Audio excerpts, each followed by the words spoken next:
notre Dieu, notre roi, merci.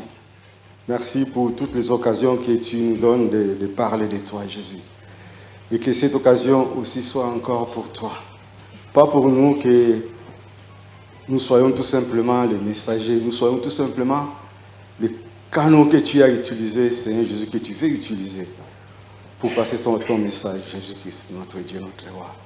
Gloire à ton Seigneur Jésus. Amen.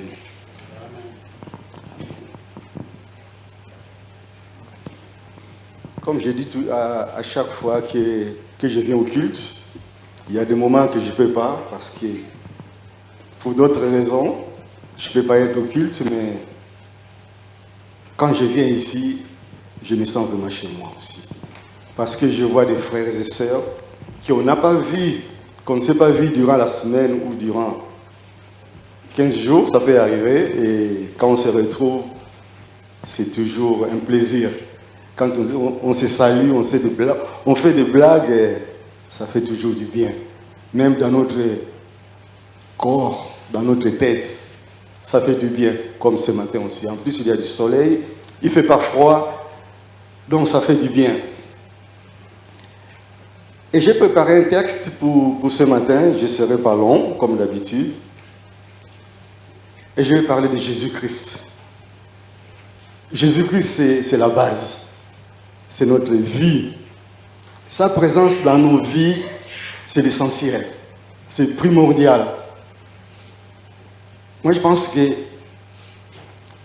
chacune des personnes, même sur cette terre, a des priorités. Mais nous qui connaissons déjà le Seigneur, nous savons que notre priorité, c'est le Seigneur. Parce que nous savons que sans lui, nous ne pouvons rien faire. Nous avons mis ça dans notre cœur. Quand nous nous sentons bien, nous savons que c'est lui qui fait que nous nous sentions bien. Et quand nous ne nous sentons pas bien aussi, il y a des occasions, il y a des moments que nous ne nous sentons pas bien du tout. On se pose des questions, mais qu'est-ce qu'il y a, qu'est-ce qu'il y a, qu'est-ce qu'il y a? Mais il y a toujours une voix qui vient à nous, qui nous dit, je suis l'Éternel ton Dieu. Je suis là avec toi. Je ne t'abandonne pas. Ça nous rassure. Amen. Pour commencer, j'ai préparé un texte. Le livre de Genèse, chapitre 28, à partir du verset 10.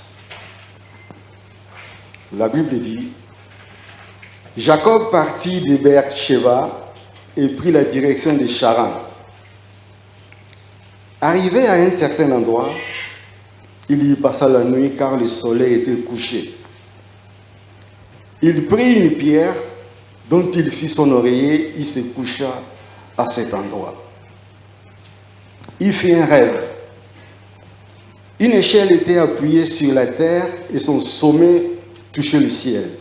Des anges de Dieu montaient et descendaient par cette échelle. L'Éternel se tenait au-dessus d'elle.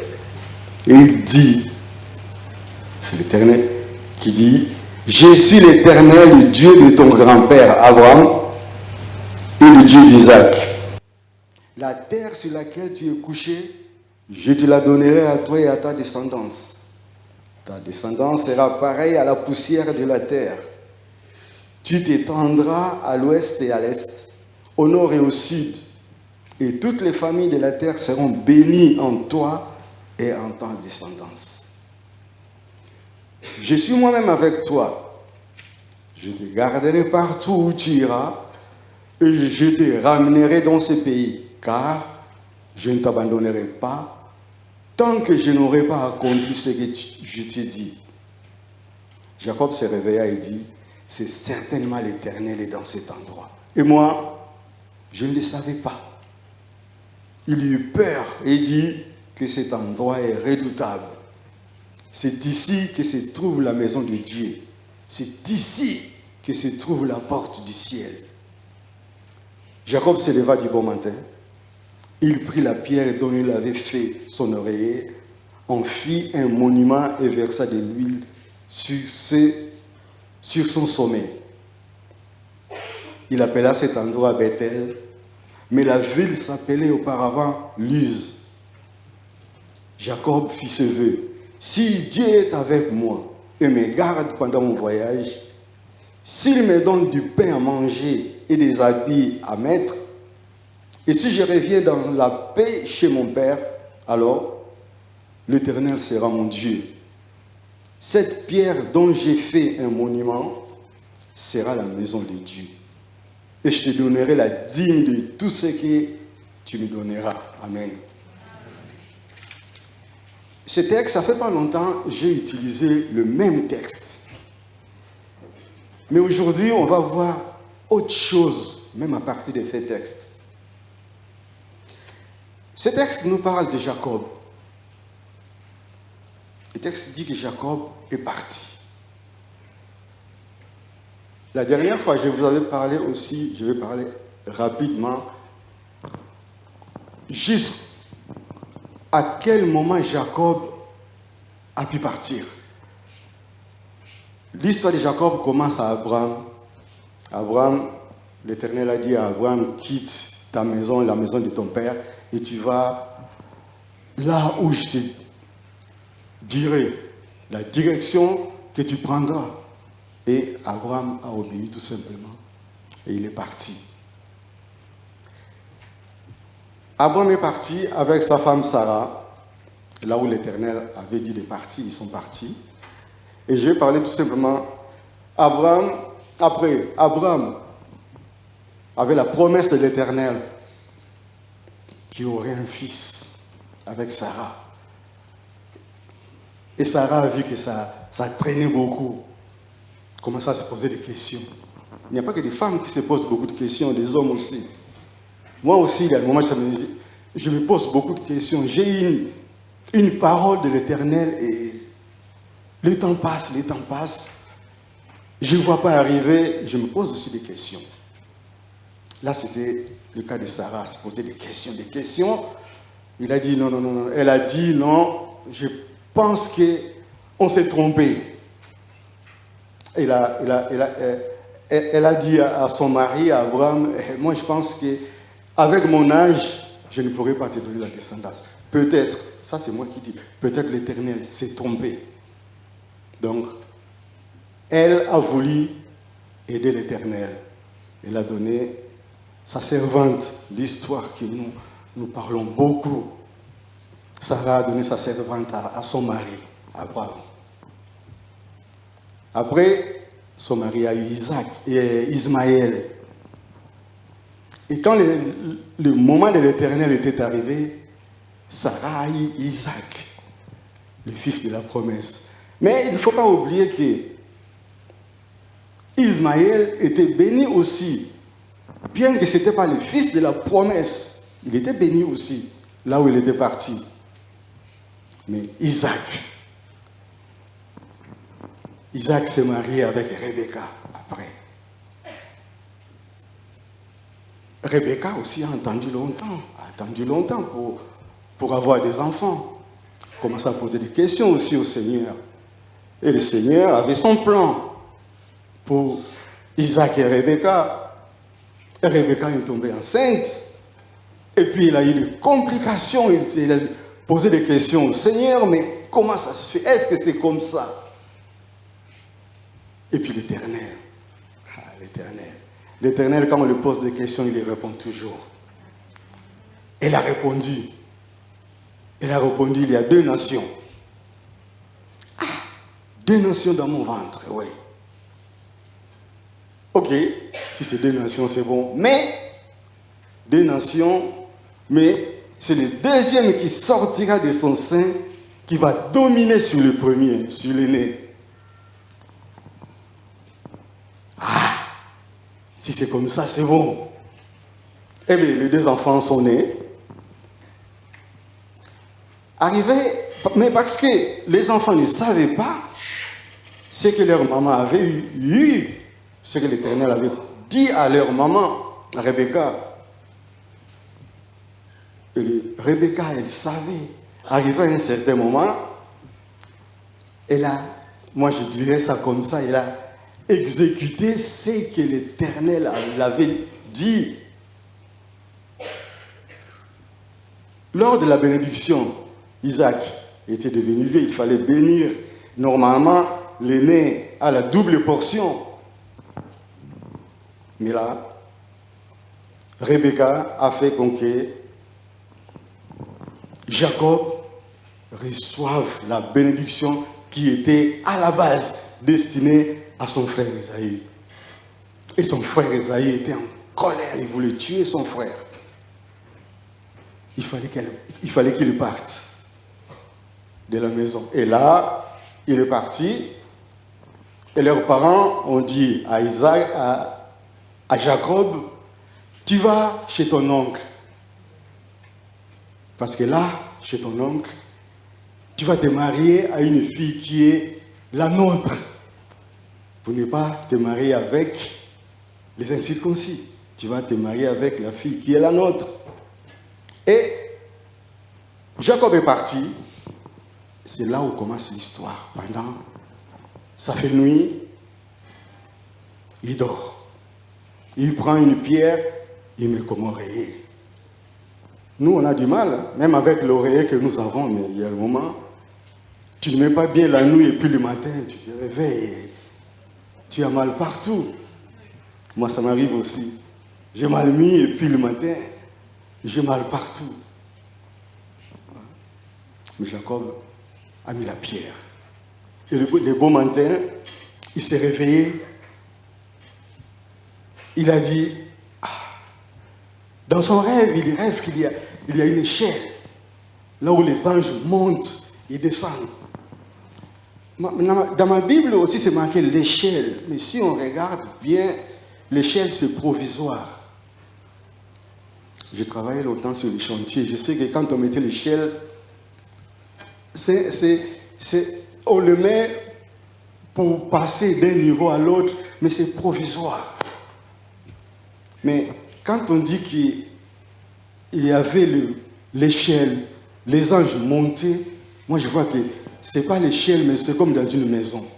Une maison, dans les bâtiments, dans les immeubles où il y a plusieurs étages, il n'y a pas d'échelle pour monter. Tu es au rez-de-chaussée, tu amènes tes courses au 5e étage ou au 3e. Ce n'est pas par l'échelle, par les escaliers. Moi je vois que là, c'était quelque chose de solide. Les anges montaient et descendaient. Jacob a vu.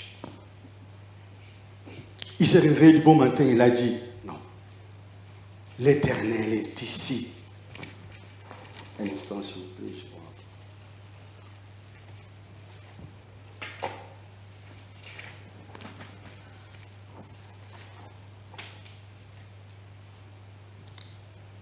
Il a vu, il a dit non, non, non, non.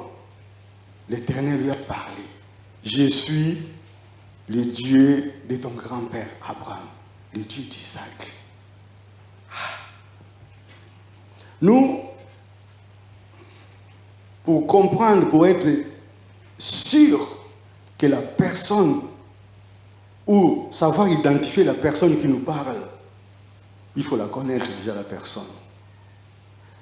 Je donne un exemple ici, nous, il y a des personnes ici, des frères et sœurs aussi, même si je ne la vois pas, j'entends sa voix, je sais que non, ça c'est mon frère tel, ça c'est ma sœur telle. Pourquoi? Parce que j'ai déjà entendu sa voix plusieurs fois. Si c'est pour la première fois qu'on entend la voix de quelqu'un, il faut que la personne s'identifie. J'arrive, mais est-ce qu'il y a quelqu'un ici? Quelqu'un ouvre la porte.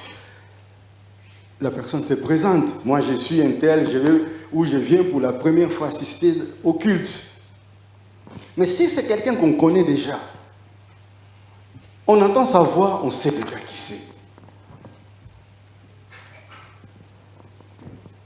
Jacob a entendu la voix de l'Éternel, il s'est présenté que moi, je suis le Dieu de ton père, le Dieu de ton grand-père.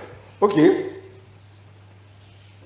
Il a continué sa marche. Il était rassuré. Il a dit, si tu me gardes, même dans mon retour, lui aussi après, il a promis à l'Éternel, il a dit, si tu me gardes, eh bien, là, je vais donner ma dîme, là où j'ai passé la nuit, ça sera ta maison. Et Jacob est parti. Jacob est parti, il a eu aussi des expériences là où il est parti, avec son beau-père Laban. Une des expériences, c'est son beau-père. Moi je disais, quand j'étudie beaucoup l'histoire que l'aventure, moi je dis l'aventure que Jacob a vécue avec son beau-frère, son beau-père voulait tout simplement profiter de lui, l'arnaquer, profiter. Et dans l'autre sens, c'est que Jacob ne savait pas que dans la famille de sa femme, à l'époque, la cadette ne pouvait pas se marier avant l'aîné. Ça aussi, on l'avait caché ça. Il fallait qu'il travaille. Il a travaillé et son beau-père a vu qu'il travaillait tellement bien, il y avait la production augmentée. Après, il commençait à manipuler, à changer le contrat. Et puis, il a vécu, mais il était patient. Il a dit, c'est pas grave, je vais continuer à travailler. Il voulait se marier avec Rachel, on l'a donné, Léa, il a dit, c'est pas grave. Moi, c'est ma femme. Je suis amoureux de ma femme, c'est ma femme. 7 ans en plus, c'est pas grave. Je vais patienter. Moi, je dis à moi aussi, il y a un moment aussi, moi, je perds beaucoup de patience. J'ai fait quelque chose, j'ai fait, ça n'aboutit toujours pas. J'ai du courage. Mais je sais que l'Éternel est toujours avec moi. Quand j'ai une idée, j'ai une pensée, je prie. Mais est-ce qu'à chaque fois, j'écoute vraiment l'Éternel? Ça arrive aussi que je n'écoute pas. Je pense que j'ai écouté l'Éternel. Mais non. J'avais une idée et j'ai soumis mon idée à l'Éternel et je pense que l'Éternel a validé.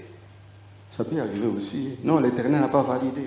C'est moi qui avais mon idée. Revenons à Jacob, il a patienté. Et puis, arrivé un moment, mais en même temps, il écoutait toujours dans l'Éternel. L'Éternel disait quand son beau-père voulait l'arnaquer, je pèse bien le mot, voulait l'arnaquer, à propos de brebis, d'acheter des brebis qui avaient des rayures, l'Éternel lui donnait toujours la volonté ou les idées, lui disait comment il pouvait procéder, comment il devait se comporter. Et il avait toujours l'avantage, parce qu'il était à chaque fois soumis à l'Éternel. Jusqu'à ce que l'Éternel lui a dit, bon, ça suffit, le temps est arrivé, maintenant tu peux repartir dans ton pays. Comme l'Éternel l'avait promis. Il avait dit, je serai avec toi jusqu'au retour de ton pays. Moi, je t'accompagnerai. Et dans toute cette démarche-là, il a pris la route aussi, avec toute sa famille. Il avait déjà fondé la famille. Toute sa famille au retour. Et la Bible nous dit aussi que pendant son retour, il avait peur de son frère. Il devait se rencontrer avec son frère. Il avait peur comment son frère devait se comporter. Il a fait la stratégie pour qu'il ne soit pas atteint, pour protéger la famille. Et sur la route de départ, du retour, il s'est rencontré avec un ange. La Bible dit qu'il a lutté avec l'ange. Il a vaincu. Et si vous vous rappelez, l'ange lui a demandé, quel est ton nom? Et il a dit, Jacob. Il a dit, à partir de maintenant, tu n'es plus Jacob. Donc, c'était sa délivrance. C'est là où il y avait sa délivrance. Tout tout ce qu'il avait fait, l'Éternel a validé les jours qu'il avait rencontré l'ange. C'était sa délivrance. À partir de maintenant, tu n'es plus Jacob. Tu es Israël.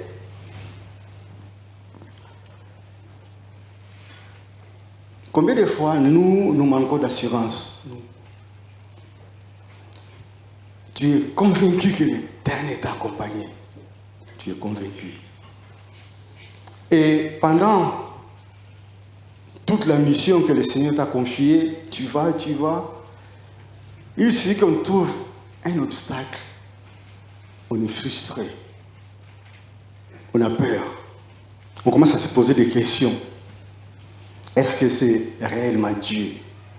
Est-ce que c'est vraiment Dieu? Est-ce que je fais vraiment la volonté de Dieu? Comme si l'Éternel avait dit que tu n'auras pas de soucis, bien qu'il a dit, je suis avec toi. Cela ne veut pas dire que quand je suis avec toi, tu n'auras pas de soucis. Il y aura des soucis. Il y aura des soucis, mais moi, je suis toujours avec toi. Il y aura des obstacles. Moi, je suis toujours là. Il y aura des moments où c'est ta chair qui va vouloir passer au-dessus. Tu vas vouloir faire la volonté de ta chair. Mais moi, je suis toujours là. Mais n'oublions pas qu'il y a aussi des ennemis. Il y a aussi des ennemis qui ne veulent pas notre bien. Mais l'Éternel dit que moi, je ne t'abandonnerai pas. Je serai toujours avec toi.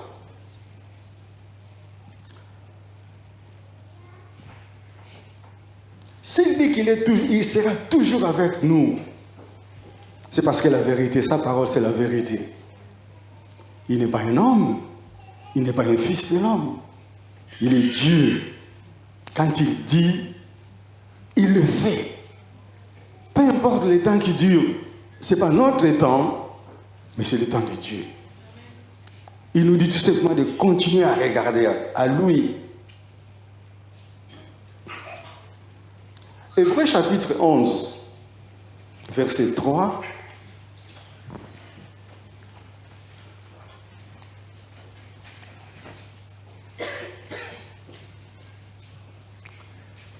La Bible dit, par la foi, nous comprenons que l'univers a été formé par la parole de Dieu, de sorte que le monde visible n'a pas été fait à partir des choses visibles.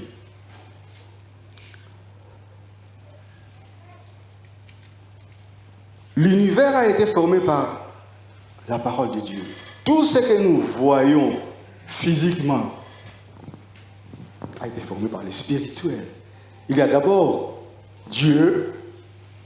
Si nous regardons autour de nous, nous voyons des bâtiments, nous voyons tout, mais pour que l'ingénieur construise le bâtiment, il avait pensé.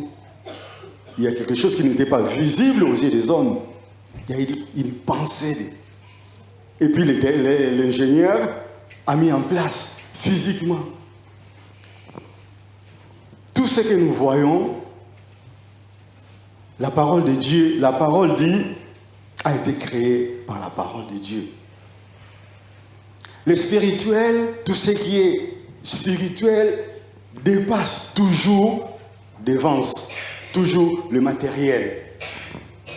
Quand on rêve, quand on a des rêves, on ne voit pas physiquement.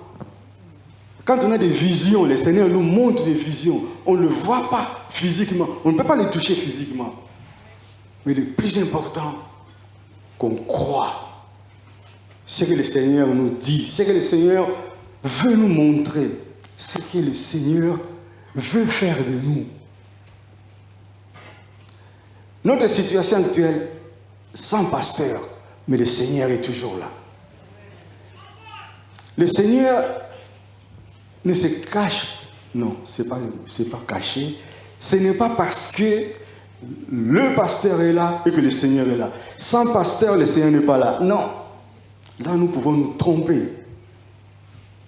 Avec ou sans pasteur, le Seigneur est là. Parce qu'il a dit dans sa Bible, c'est la vérité qu'il a dit. Là où 2 ou 3 sont réunis en mon nom, je suis là au milieu d'eux. C'est ça, cette vérité-là. Qui nous amène ici? Moi, je dis à chaque fois, quand je me lève le matin, c'est le Seigneur qui a voulu que je me réveille. Quand je sors de la maison, c'est le Seigneur qui a voulu. Quand on est ici, dans cette église, c'est le Seigneur qui a voulu que nous soyons ici. Les membres du conseil, ne pensez pas que c'est votre vote qui compte pour que nous soyons élus membres du conseil. C'est le Seigneur. Si vous êtes là aujourd'hui en train de respirer, c'est le Seigneur. Ce n'est pas parce que Dieu est plus qu'un autre, non. Le Seigneur a voulu que tu sois là aujourd'hui dans sa maison pour le louer, pour le célébrer. Nous ne regardons pas les uns ou les autres. Nous regardons le Seigneur. Amen. 2 Chroniques, chapitre 5, versets 12 à 14.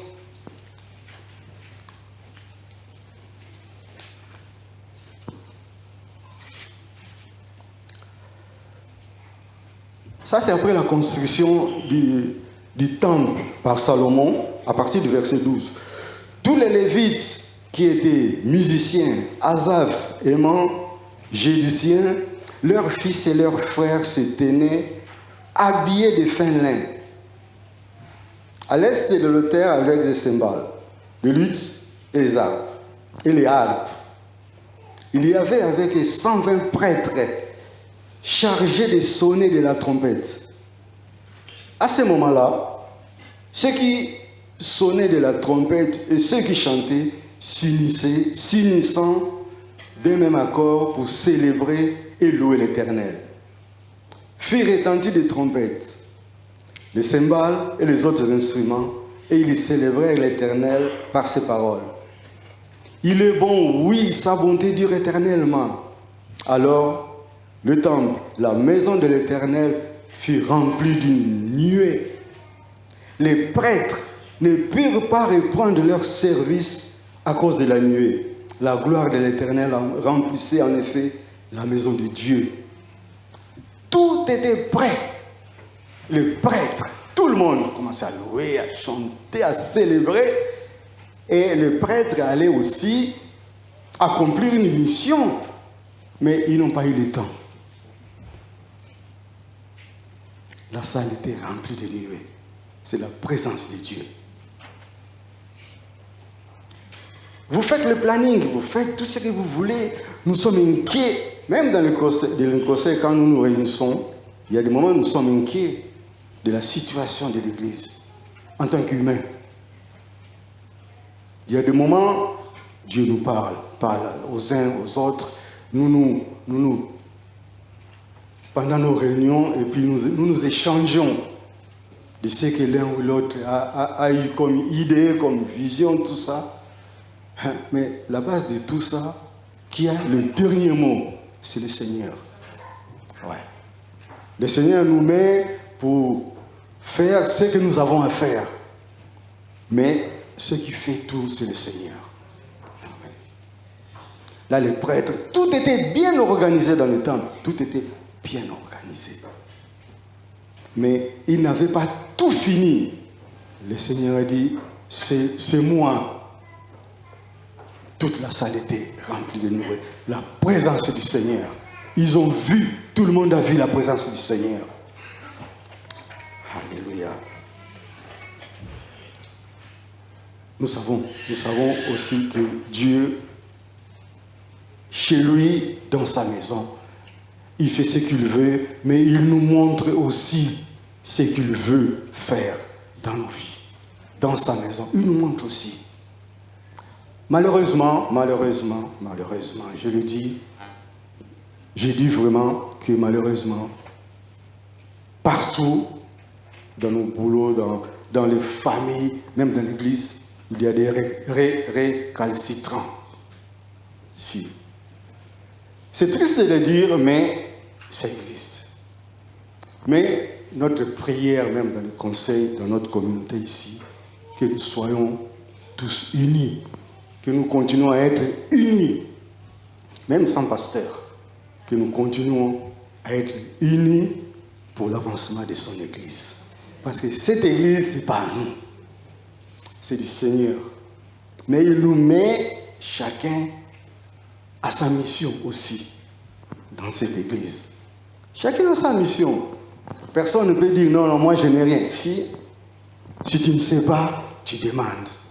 Tu demandes, le Seigneur va te dire ce que tu as à faire, ce que tu dois faire. Où est ta place? Chacun a sa place. L'évangile de Jean, chapitre 9, versets 6 à 7, la Bible nous parle de la guérison d'un aveugle. Là, on amène un aveugle devant le Seigneur. Après les disciples, tout le monde demande, mais il est aveugle qui a péché. Pourquoi il est aveugle? Qu'est-ce qui se passe? La maladie, ça ne vient pas de nulle part. L'Éternel dans cette maladie pour la gloire de Dieu. Il y a des situations aussi, même dans notre communauté, le Seigneur met pour sa gloire, pour se glorifier, pour montrer que c'est lui qui dirige, c'est lui qui est à la tête, ce n'est pas nous. On peut faire ce qu'on veut, mais c'est l'Église du Seigneur. C'est qu'il nous demande de regarder à lui et à lui seul. Parce que si nous commençons à regarder, lui il a fait ceci, pourquoi il a fait... Non. Ce n'est pas ça que l'Éternel nous demande. Regardons à lui. Tout ça c'est pour sa gloire. Moi j'aimerais aussi que dans ma famille biologique, que quand le Seigneur va venir, qu'il nous prenne tous. Ça je pense que c'est le souhait de tout chrétien. Tous les chrétiens veulent que quand le Seigneur va venir, que toute la famille, même tous les voisins, qu'on aille ensemble. Mais le Seigneur nous connaît, chacun de nous par notre nom, et nous a donné une mission aussi à chacun de nous. Moi, souvent, ma prière, je le fais quand je fais ma prière tout seul, que le Seigneur me montre aujourd'hui ce qu'il veut que je fasse pour lui. Parce que ça, c'est ma mission. 2 Rois chapitre 5. Je vais finir par là. 2 Rois chapitre 5, du premier verset au verset 7. La Bible dit, Naaman,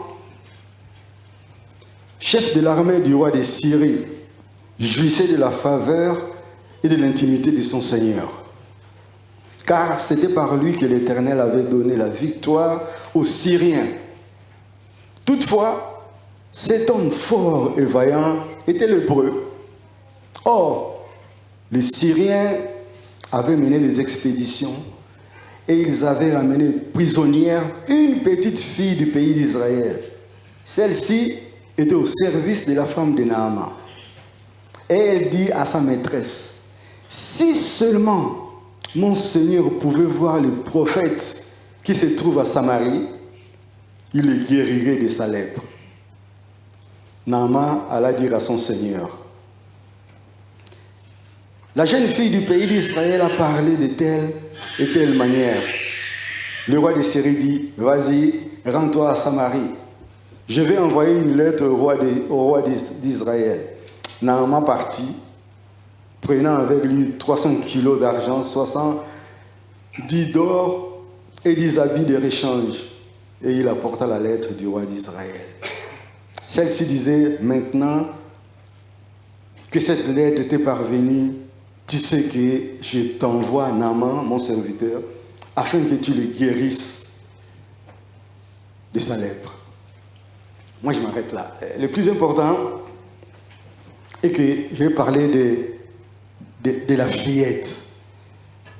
De la fillette qui a été esclave en Syrie. Et cette fillette, quand elle a appris que son patron avait de la lèpre, elle a dit à sa patronne, « Si mon Seigneur allait à Samarie,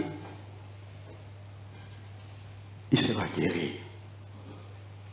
Pourquoi je parle de la fillette? Parce que la fillette a appris.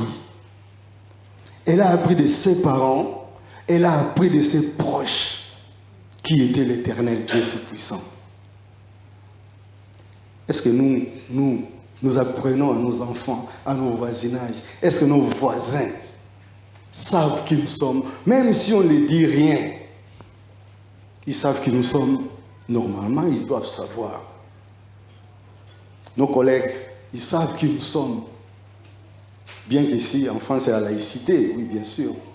On ne peut pas parler comme ça, mais notre vie, notre comportement devant nos voisins, devant nos collègues, reflète l'image du Seigneur. Si c'est le cas, gloire à Dieu. Est-ce que nous nous cachons, nous ne voulons pas qu'on sache qui nous sommes? Peut-être, je ne sais pas. Mais cette fille, il a dit à sa maîtresse, non, je ne veux pas voir mon patron mourir, mon patron ne peut pas mourir. Je travaille chez vous, vous me traitez bien. Eh bien, il suffit qu'il aille à Samarie, il sera guéri. Et son patron a demandé l'autorisation, il est parti. L'homme est têtu, l'homme est têtu. Pour lui, la Bible dit que pour lui, c'était arriver là-bas, on lui pose les mains et puis il est guéri. L'homme de Dieu lui a dit, va à Jourdain, 7 fois. Vas-y. Seulement quand il a compris qu'il devait aller, et là où il était guéri. Dieu est le même. Hier, aujourd'hui et éternellement. C'est même Dieu qui a guéri Naaman. Il peut guérir aussi aujourd'hui. Il guérit encore aujourd'hui aussi. Il guérit nos blessures d'enfance. Ah, moi j'ai été blessé. J'arrive pas à me remettre. Mais le Seigneur peut. Il peut tout. Rien n'est impossible à lui. Il suffit de croire tout simplement qu'il peut, il le fera. Amen. Merci Jésus. Merci Seigneur, merci éternel Dieu Tout-Puissant. Tu es le Dieu d'Abraham, d'Isaac, de Jacob, tu es notre Dieu, merci. Ton nom est grand, ton nom est puissant. Tu règnes à jamais Jésus.